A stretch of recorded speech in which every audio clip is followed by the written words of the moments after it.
Welcome back, everybody, to the ChannelTech VideoCast. I am your host, Charlene O'Hanlon with the Bar Guy, and I'm here as always with my fabulous co-host, Diane Krakora, CEO of PartnerPath. How you doing, Diane? Very good on a Friday morning. Yeah, it's Friday afternoon for me, so I guess I'm closer to happy hour than you are. So sorry about that. So not necessarily.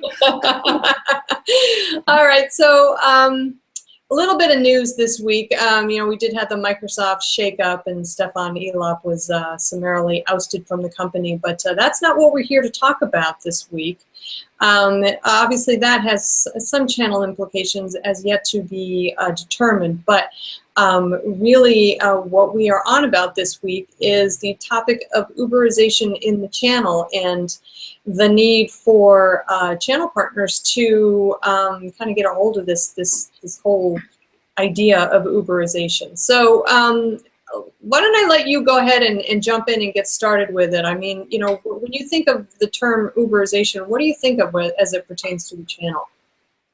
Well, I think the question is how big are the channel disruptors right now, and what technology companies are disrupting channels, and how do the channel partners not become necessarily disrupted? Wow, can I use the same word 3 times? And how do we help as channels really evolve? Are they leading the charge? Are they a fast follower, realizing that there is change going on in their world and in the channel, or are they really laggards and kind of really missing the boat and being what we would consider uberized, right? So, the idea of being a fast follower and leading the charge versus being a laggard.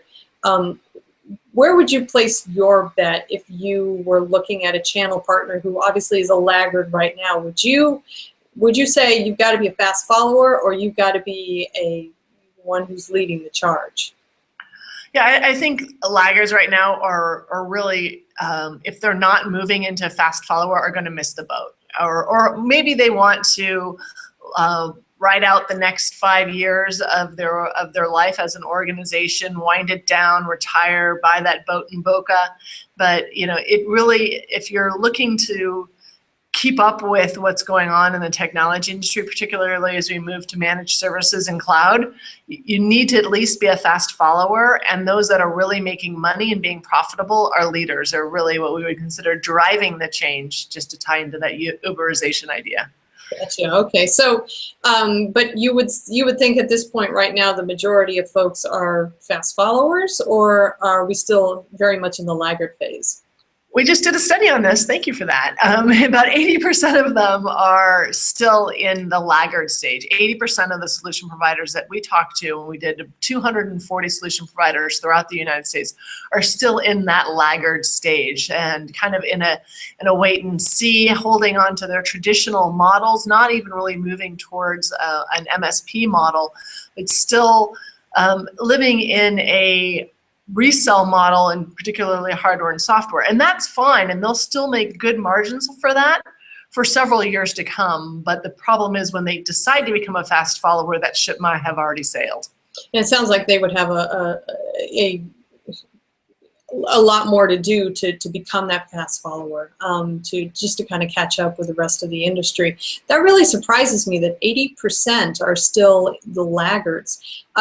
Did that surprise you? It surprised us a lot that so many were still kind of, as solution providers, still dragging their feet, because we have seen several vendor organizations really pushing the forefront of this, particularly guys like Google and Salesforce, who for a long time were not engaging a channel at all and were going direct.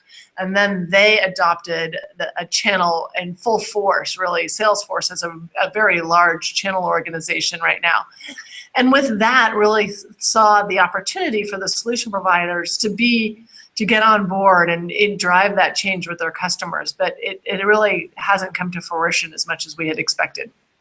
That's really fascinating. So why do you think that is, though? I mean, do you think that the vendors have, or are the vendors doing enough to help their solution providers kind of make that change and become that fast follower and really embrace these new ways of doing business and the ways of driving IT and into the, such as the cloud and managed services? Or do you think that vendors are still kind of taking a wait and see approach when it comes to their channel? Well, some vendors that are disruptors are really doing a lot to help the partners make the change. When Microsoft launched Office 365, or as we called it, BPOS for length of time, and really disrupted the channel, they invested a lot in helping their partners come into the subscription-based model. But most of the vendors are also challenged themselves with basically disrupting themselves, right? We see Cisco still generating a large portion of their revenues in traditional hardware and software, right? They sell router switches and hubs, even though they want to be a software company and they want to be a cloud company. But they're still struggling in terms of disrupting themselves and aren't necessarily really able to support a partner's full move into a new model with them as themselves kind of stuck in between. So then what's a solution provider to do then? I mean, if they're hearing all the time that they need to become a fast follower, they need to be a market leader, but doesn't sound like they're really given the tools necessary to be able to do that. And in a sense, it sounds like when you talk about Cisco as a prime example, it's like trying to turn a cruise ship, 180 degrees. You just can't do that quickly. So, what are channel partners supposed to do to really make that change without having those tools? Well, and maybe they need to. Well, I would say that they're businesses. They're not 12-year-old boys, right? They have to be able to run their own business.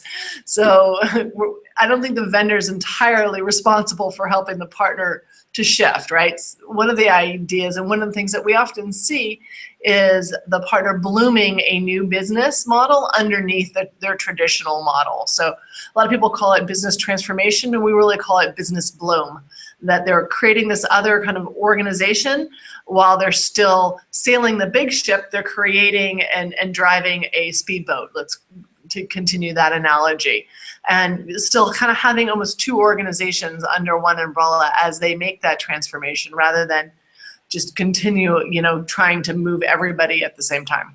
So then, do solution providers then look at new vendors to hook up with to kind of help them as they make this transition? And when I say help them, I don't mean hand-holding and saying, this is the business model that you need to start working under, but more helping them perhaps financially as they shift to a subscription-based model, or help them generate new customers, or even look into new verticals for them to work in as they move to this new model for them. I mean, are they just naturally going to gravitate toward those vendors who are extending a hand and saying, "Here, let us help you"?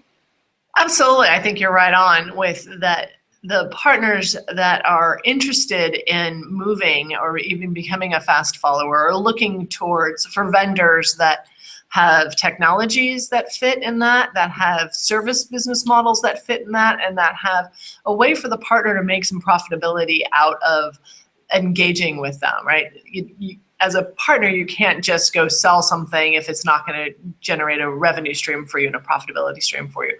So they're really looking at where are those vendors, and where they're all looking at new vendors to say, how do they help me generate a new business so that I can be a fast follower for those that are even interested in making a shift versus those that are excited to stay in the traditional resale model.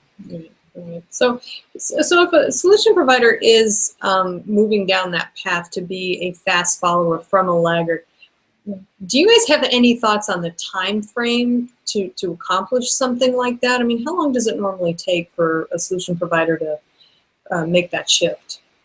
Well, this is hard. It's really hard. Transition is really tough. It's really hard for the vendors that we work with, and it's even harder for the solution providers because they're working with lower margins on the products that they sell. And they're typically smaller businesses. They don't have that big cash reserve that some of the organizations like Cisco or Microsoft may have, right? The solution providers tend to be smaller businesses. So they're really pulling in this cash game.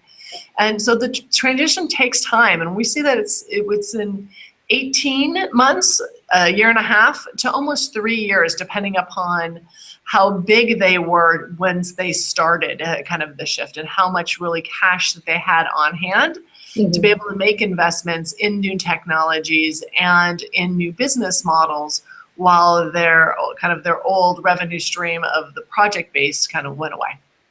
Interesting. And I wonder if, I would imagine for those larger solution providers who do need that longer tail, if you will, those would be, I would say those would be the solution providers that the vendors would really want to target and say, let us help you make your transition.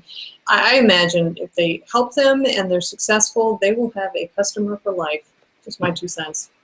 Absolutely. So, I mean, the whole point is, how did the solution providers not get Uberized, right? If they don't want to be a taxi or a limo company when the new solution provider or the new type of model comes out. So in terms of being that fast follower is okay, but how do you then start really being able to drive it? And I think that's the bigger question. Interesting stuff, and I'm sure there are going to be many, many more conversations about this, and we would love to hear your thoughts, dear audience. If you have any thoughts one way or the other on being a fast follower, making the transition, or Uberization, or any of the buzzwords we've used today, please feel free to put them in the comments below here. Also, feel free to put your comments over at the PartnerPath website. That is www.partner-path.com. And we would also love to hear your thoughts on any future topics you'd like to hear us discuss on the videocast. But for now, I would just like to close out today's session by congratulating the Golden State Warriors, who is being led by Coach Steve Kerr, an alumnus of the University of Arizona, which just happens to be my alma mater. So head coach, 2 assistant coaches, and the MVP, all proud University of Arizona alum. So congratulations to the Golden State Warriors. You make me proud. And I'm glad I missed that parade today. Well, I'm sorry you missed the parade too, but I'm sure you can have your own personal parade tonight, Diane. Have a great weekend. All right, have a great weekend. Thanks very much. Thanks for watching. We'll see you next week.